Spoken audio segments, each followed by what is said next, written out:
अच्छा, मुल्तान में ये जो डॉक्टर अख्तर मलिक और ये अंसारी बिरादरान हैं, इनके बारे में कोई खबरें चल रही थी कि मुस्लिम लीग नून में जा रहे हैं, आईपीपी में। नहीं पहले सुना बड़ी, था कि आईपीपी में जा रहे हाँ हैं। नहीं बड़ी दिलचस्प सूरत हाल है, आपने जो इशारा किया, ये जो खास तौर पे जो हल्का है यानी 151, हम्म। वहाँ पे गफ़ार डोगर साहब पाकिस्तान मुस्लिम लीग नून के यूँ समझे कन्फर्म उम्मीदवार हैं, और उनके ही हल्के के अंदर जो मुस्लिम लीग नून की जो सेकंड लेयर जो क़यादत है, वही दराई साहब हो गए या राना सिराज इकबाल हो गए, तो इनकी आपस में ही जो है वो मुकाबलेबाजी अंदर विद इन द पार्टी भी इनके अंदर एक वो चल रही है। हम्म।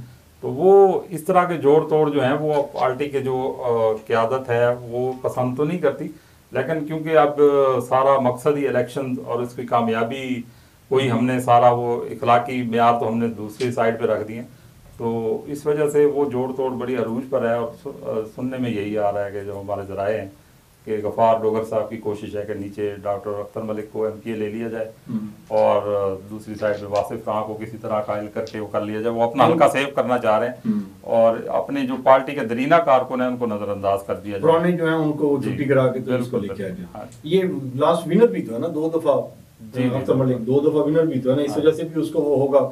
अच्छा, इधर मुर्शिद वाले हल्के में जी, इधर कुछ चांसेस है, कोई अपडेट नजर आ रही है सिकंदर बोसन को नून लीग ज्वाइन करेगी या अहमद डेयर को टिकट देगी? नहीं बिल्कुल, इस बारे में भी वो जो हल्का है गिलानी साहब का, तो वो उसमें बड़ी दिलचस्प सूरत हाल है। गिलानी साहब तो कन्फर्म है, वहाँ पे अब्दुल कादिर साहब की जगह पे जो है वो गिलानी फिलहाल साहब, चला गया हाँ अब्दुल वो उधर चले जाएंगे, कादिर। बाप बेटा ने स्विच कर लिया यूँ समझें हल्के को।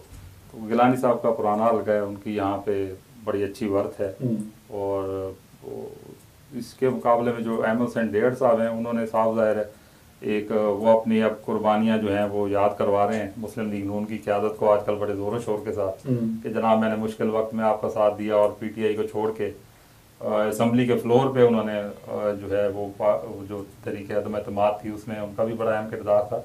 तो वो जिस तरह से राना कासिम नून साहब ने भी आज लेटेस्ट आज शहबाज शरीफ साहब से मुलाकात की है, और इसी तरह दूसरे भी जो अच्छा। पीटीआई के छोड़ने वाले थे, वो उनके बहुत बेशतर जो मैं आपको बताऊं तरीन साहब, ऐसे जो तरीके अदम में जो पीटीआई के बागी ग्रुप था, उनको बेशतर को जो पाकिस्तान मुस्लिम लीग नून में एडजस्ट किया जा रहा है, किया जा रहा है। जी हाँ बिल्कुल। और बात जगह हैं जो चंद एक कह लें आप, जहाँ पे मुस्लिम लीग नून समझती है कि हमारे उम्मीदवार शायद ज़्यादा बेहतर पोजीशन में है, तो वहाँ पे शायद उनको नज़रअंदाज अगर किया जाए तो किया जाए, वरना उनको अदर वे में अकोमोडेट कर जी दिया बिल्कुल, जाएगा। मेरे ख्याल में शायद इनकी कमिटमेंट ही यही थी कि हम आपको आइंदा इलेक्शन में एडजस्ट करेंगे करेंगे। अच्छा, अगर इधर अहमद हसन डेयर को टिकट मिलती है तो फिर Sikandar boson independent candidate election में पार्टिसिपेट करेगा या वो? जी नहीं, बोसन साहब जो हैं वो इलेक्शन से विड्रॉ करने वाले नहीं हैं, और बड़े इस उस हल्के में बड़े ऑप्शंस पे गौर किया जा रहा है। गिलानी साहब भी, पाकिस्तान पीपल्स पार्टी भी उनको मुख्तलिफ किस्म की ऑफर्स कर रही है जी जी कि भाई आप हमारे साथ रहें, तो सेनेटरशिप की भी ऑफ़र की जा सकती है, जैसे कोई दूसरे भी या एमपीए की सीटें उनको कोई एक आधी वो देने की ऑफ़र की जा रही है। लेकिन सिकंदर साहब का जो स्टाइल है, सिकंदर बोसन साहब का, वो हमेशा से अब तक तो जो उनका वो तरीका कार रहा है, वो खुद एमएनए पे लड़ते हैं और उनके नीचे नीचे अपनी सीटें भी वो कंफर्म अपने पास ही रखना चाहते होते हैं, तो कम से कम एक सीट तो हो। जी जी बिल्कुल। तो ये माजी में तो उनका ये रिकॉर्ड है, आप देखें वोट किस करवट बैठता है। अच्छा, मुझे आपका एनालिसिस चाहिए होगा, अगर तो इनकी मुस्लिम लीग नून पीपल्स पार्टी के साथ टचअप नहीं होता, मुर्शिद यूसुफ गिलानी इलेक्शन लड़ते हैं पाकिस्तान पीपल्स पार्टी से, नून लीग टिकट देती है अहमद हसन डेहर्स को, और सिकंदर बोसन इंडिपेंडेंट लड़ता है, फिर इलेक्शन को आप किस हवाले से देख रहे हैं? हाँ, आपने चौथा फैक्टर जो है वो मिस कर दिया, पाकिस्तान तरीके इंसाफ का कौन सा कैंडिडेट आता है। मेरे ख्याल में जब कोई पीटीआई का कोई कैंडिडेट सामने आएगा तो तब हम इसको बेहतर अंदाज में इसका तजिया कर सकेंगे।